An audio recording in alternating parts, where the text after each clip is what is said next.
Assalamualaikum warahmatullahi wabarakatuh. Perkenalkan, saya Ike Juriana dengan NIM 9414240001. Pada kesempatan kali ini saya akan menjelaskan atau mempresentasikan tentang kasus Wana Arta Life yang merupakan salah satu kasus besar dalam industri asuransi di Indonesia. Baik, selanjutnya yaitu tentang perusahaan ini.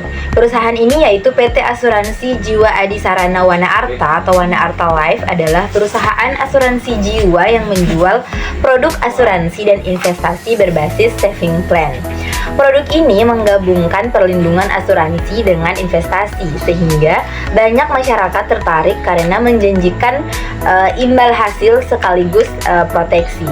Namun pada Desember tahun 2022, Otoritas Jasa Keuangan atau OJK resmi mencabut izin usaha perusahaan ini karena tidak mampu memenuhi kewajiban keuangan dan rasio kesehatan perusahaan. Selanjutnya pada slide ini yaitu kronologi awal permasalahan. Permasalahan mulai muncul pada tahun 2019 hingga tahun 2020. Wana Arta Life mulai mengalami keterlambatan pembayaran klaim kepada nasabah. Pada tahun 2020, keluhan gagal bayar semakin banyak muncul dan perusahaan mengaku mengalami masalah likuiditas atau kekurangan dana untuk membayar kewajiban kepada nasabah. Selanjutnya pada slide keempat ini yaitu temuan masalah keuangan. OJK kemudian melakukan pemeriksaan terhadap kondisi keuangan perusahaan. Ditemukan bahwa rasio risk based capital atau RBC tidak memenuhi ketentuan yang ditetapkan regulator. Selain itu, terdapat dugaan manipulasi laporan keuangan.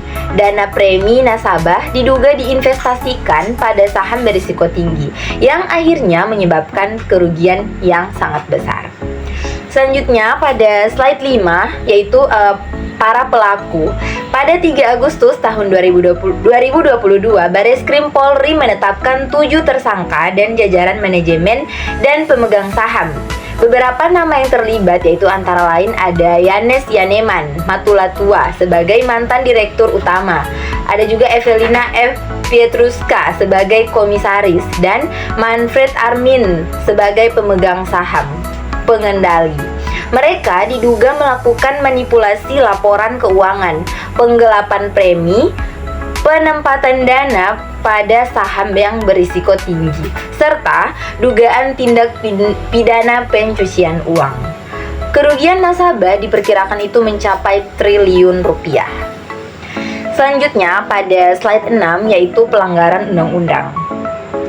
Kasus ini sangat melanggar beberapa peraturan perundang-undangan. Antara lain itu yang pertama ada Undang-Undang Nomor 40 Tahun 2014 tentang perasuransian, khususnya pada pasal 11 dan 12 yang mewajibkan perusahaan itu menjaga kesehatan keuangan, serta pasal 71 yang menyatakan pengurus bertanggung jawab atas kerugian akibat kelalaian. Kedua, jika terbukti ada penggelapan dan aliran dana ilegal, maka dapat dijerat pasal 372 KUHP dan Undang-Undang Nomor 7 Tahun 2010 tentang tindak pidana pencucian uang.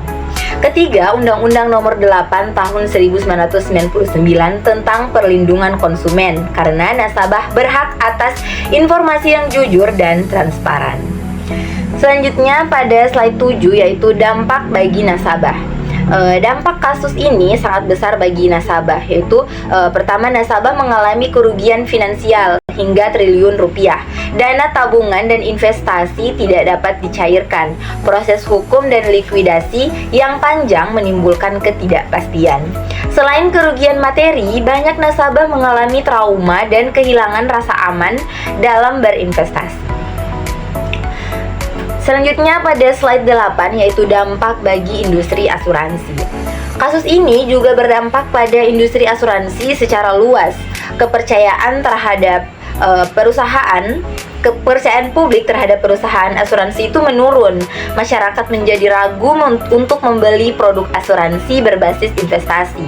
Reputasi industri keuangan nasional ikut terdampak. Dan perusahaan asuransi lain pun harus bekerja lebih keras untuk membangun kembali kepercayaan masyarakat. Selanjutnya pada slide 9 ini adalah solusi dan saran. Kasus ini menurut saya harus diselesaikan secara menyeluruh. Penegakan hukum harus tegas melalui penyitaan aset dan pengembalian dana nasabah. Pengawasan industri asuransi perlu diperkuat dengan monitoring real time dan audit forensik berkala. Dan pembentukan lembaga penjamin polis sangat penting untuk melindungi dana nasabah jika perusahaan itu gagal. Selain itu, penerapan good corporate governance harus diperketat, serta literasi keuangan masyarakat itu perlu ditingkatkan agar nasabah memahami risiko investasi. Selanjutnya, kesimpulan dari pemaparan presentasi saya yaitu kasus Wana Arta Life merupakan contoh krisis tata kelola dan pengawasan dalam industri asuransi. Permasalahan ini terjadi akibat dugaan manipulasi laporan keuangan, investasi berisiko tinggi, dan lemahnya prinsip kehati-hatian.